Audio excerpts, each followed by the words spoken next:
We are kicking off our first episode with my story, and it felt kind of strange for me to interview myself. So I thought I would bring along my daughter Lauren Leonard. Um, she knows me best, I feel like, on this journey, for her to help me tell my story and kind of ground you into this series. So, Lauren. Hello, Mother. How are you?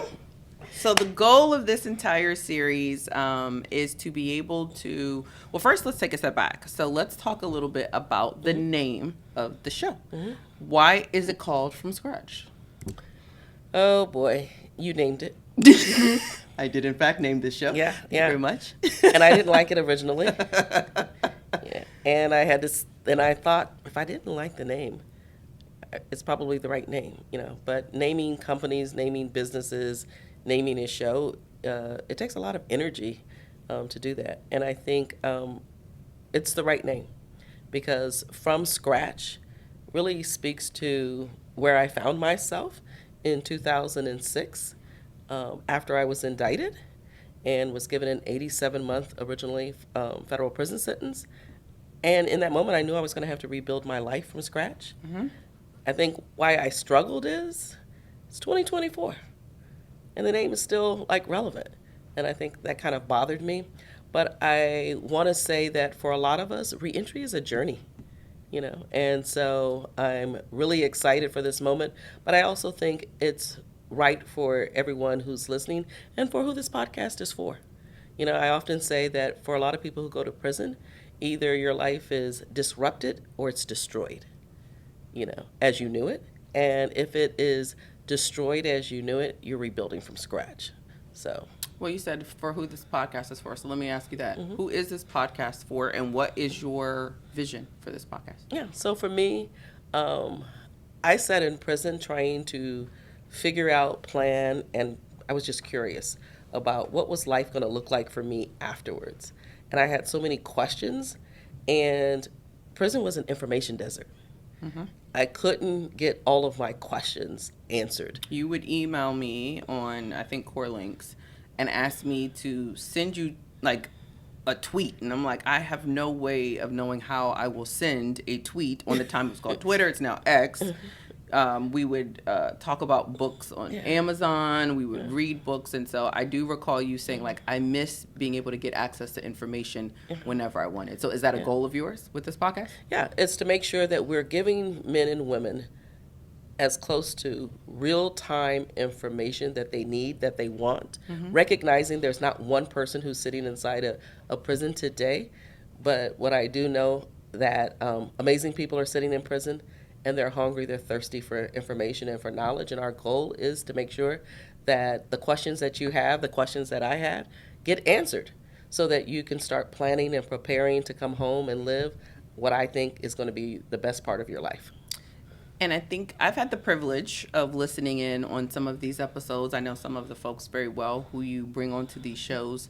But why was it important for you to find people from very diverse kind of backgrounds, demographic, ages, education levels, different career choices? Why were you intentional about the people that you are kicking off with?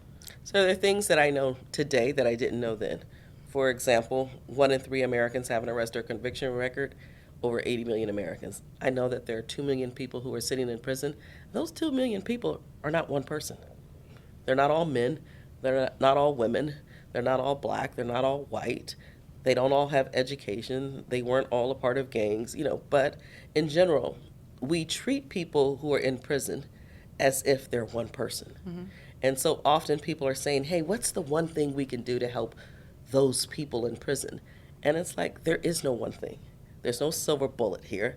What you have to do is create lots of opportunities and pathways, So for me, it's just, again, wanting to make sure that we put as much information on a regular basis on these tablets and just continue to grow that information so that people can begin to plan their life afterwards so that they can figure out how they're going to cope, quite frankly, with the life they're currently living while they're in prison as well. So I have the privilege of knowing one of the things that you came home and decided you wanted to become, which is a certified reentry coach. Mm-hmm. Why was that important to you? While I was working and before I went to prison, being a coach was something that I always wanted to do, but I never had the time to do.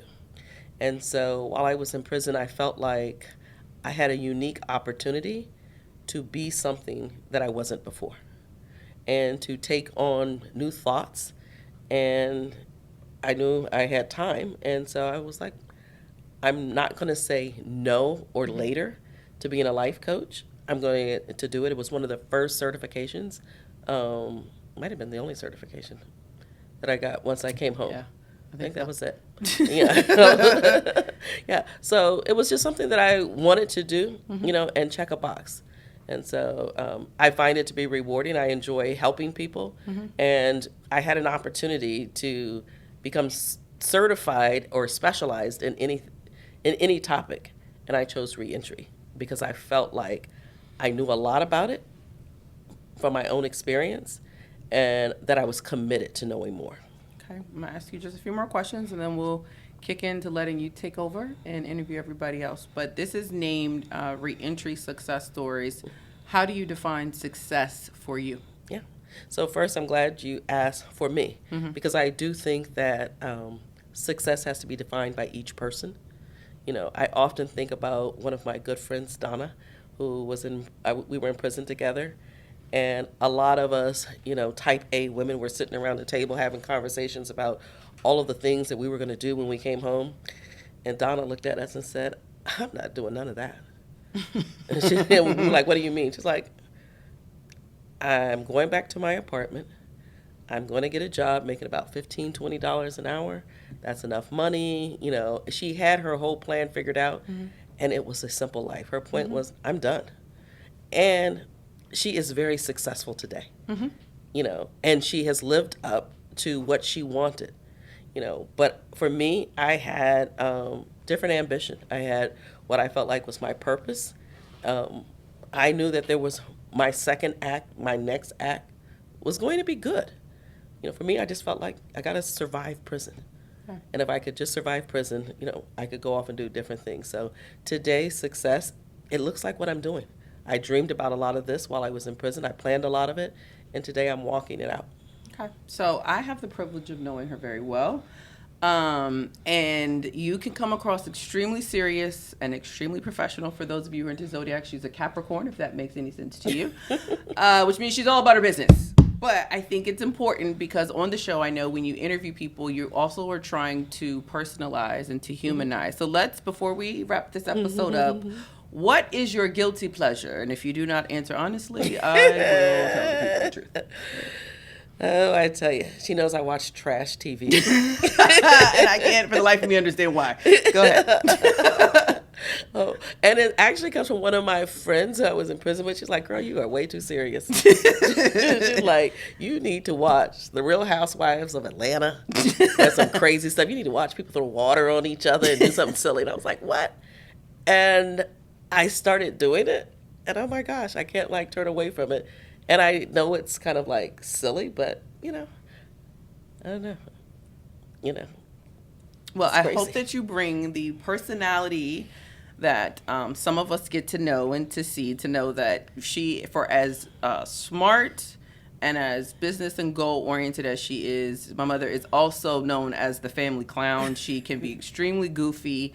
We are co-authoring a book together because I have a 6-year-old son named Austin. And when we think about this work, one of the things I know we've talked about is how do you talk about this topic with family? I think you have an episode kind of in this first series around parenting and being a parent and supporting a child and also maybe even kind of grandparents. So I am excited for you to kick off the show. I'm glad that I get to christen the mic and have an opportunity to introduce you as a Reentry Success Story number 1.